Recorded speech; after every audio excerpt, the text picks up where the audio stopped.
Okay, we are back and better than ever. We are talking about vectors in space. Love that. That is awesome. And I won't do anything cheesy anymore, I promise. Okay, so some quick examples, some visuals of vectors in space. Here we have 4 vectors helping out an astronaut doing repair outside the International Space Station. Blue vector is holding him in place. Pink is helping with the repair. Red looks to be in charge, supervising everything. And green is Mr. Schnack, clueless and going the other way. I also was fortunate enough to obtain some pictures of the vectors in the future escorting the great starship Enterprise Enterprise, oh my goodness, and the great Captain James Tiberius Kirk. Okay. So here we go, vectors in space, which we are going to work with. We're talking about 3 dimensions. And in 3 dimensions, we add a third axis to our axis system. You'll see here we have the x-axis. Perpendicular to it is the y-axis. And straight up and down is the z-axis. The positive direction is out front. Indicated in the book by a solid line, and the negative direction is a dotted line. So positive y is here, negative y is here, positive z is up. That's the easiest one. Negative z is down. Basically, anything coming out or up is the positive direction. The axes intersect. They're all perpendicular to one another, as I think you can see pretty clearly. And they intersect, just like 2 dimensionals, they intersect at the origin. A couple things here I want to point out. The axes divide the space around it into 8 separate sections, 4 on the top, 4 on the bottom. And you have some planes here that sort of illustrate that for you. Light yellow, I guess a sort of, I don't know, taupish thing, and then a clear one. You can see them sort of slicing up the planes. And we talked about the positive and negative directions of the axes. Okay, what do we got next? We have to plot points on the coordinate plane. They're called order triples, and now we have the coordinates x, y, and z. So if we have a point x, y, z, like we have right here, the position vector of P, and the position is always in relation to the origin, is x, y, z, or using unit vectors, xi plus yj plus, now we have another unit vector because of 3-dimensional space, zk. Same rules as before.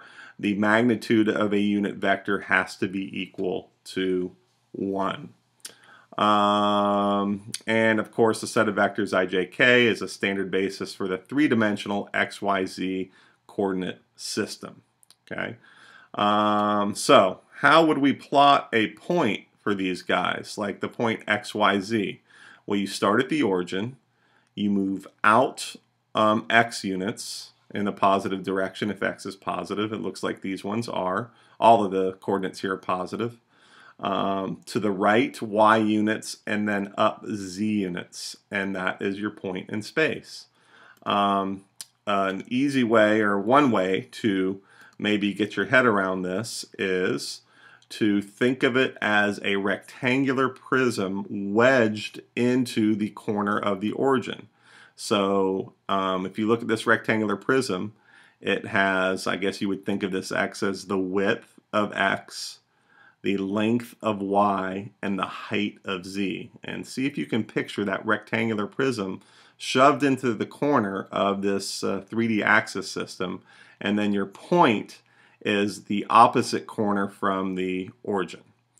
I'll also show you a 3D plotter. Maybe that'll help. Like maybe we plot the point 2, 3, 4. This is online, so you can play with it if you want. And there it goes. It went out 2 over 3 up 4. Let's have a little fun. I don't know. -2, 5, and 3. Let's see what happens. So we would expect this to go back to to the right 5 and up 3. Back 2, right 5, up 3. There it is.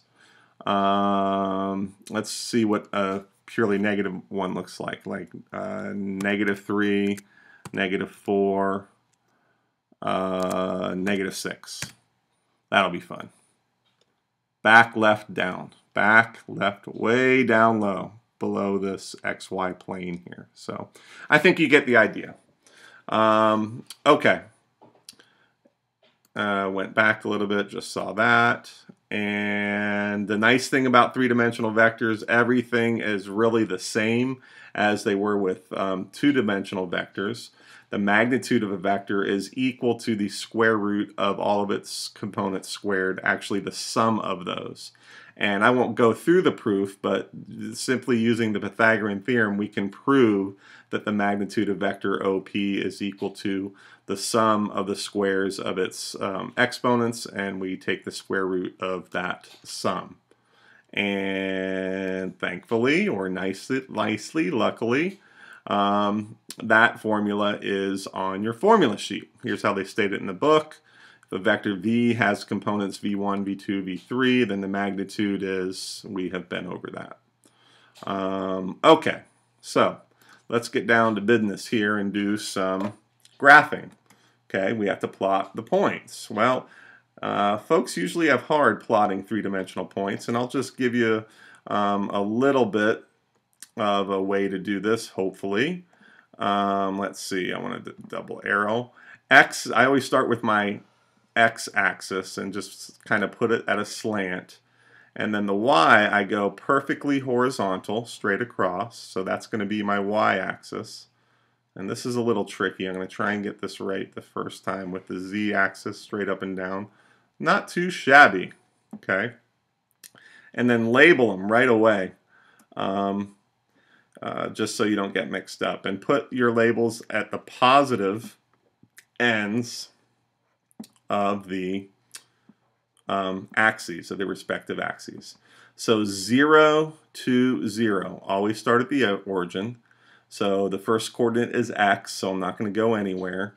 Y is 2 units to the right. I guess it would be nice if I put some tick marks here for us. 1, 2, 3, 4, 5. I'll put them as needed. And then 0 units up, so this is the point 0 to 0, right on the y-axis. And we'll do that in blue. Let's go green for this one, 3, 0, 2. So if I come out 3 in the positive x direction, I don't go anywhere in the y direction, and then up 2 on the z direction, and this you kind of have to eyeball, maybe about right there. And the way I eyeballed it is I imagined a rectangle kind of up on that plane, and there, that's my point. And we'll go to red. I don't know how much different it'll be from the pink for this one. -1, so we're going to go back negative, we're going to go back 1 along the x-axis, up 2, 1, 2, you kind of got to use your imagination. Oh, not up 2, to the right 2, sorry, that's the y-coordinate. To the right 2, and then up 3, so I need another doohickey there for 3, and then this was 3, 2, so, okay.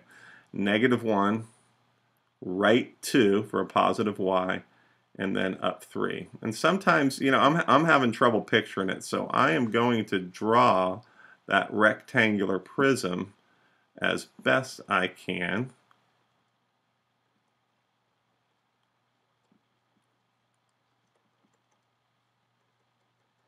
And my point would be right there. That would be my point. So this isn't a good job there. Okay, so let's see. Back 1, right 2, up 3, and there's my third point. So when you're asked to do this, it's really to just get you used to the 3 dimensions of vectors. Well, the vectors in space and the 3-dimensionality of it.